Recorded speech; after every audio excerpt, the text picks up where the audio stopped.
భారతదేశంలో వరి పండించడంలో అనేక పద్ధతులు ఉన్నాయి.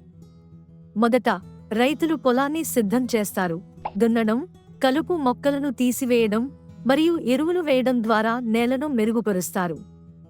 తరువాత అధిక నాణ్యత గల విత్తనాలను ఎంచుకుని నేరుగా పొలంలో విత్తడం లేదా నర్సరీలో మొలకలను మార్పిడి చేస్తారు.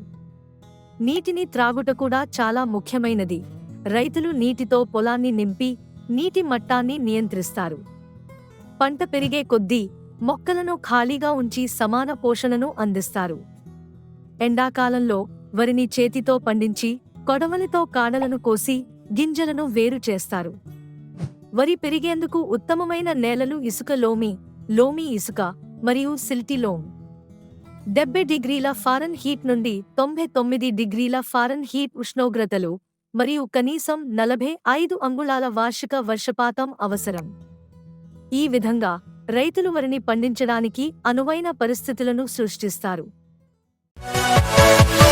Yeah.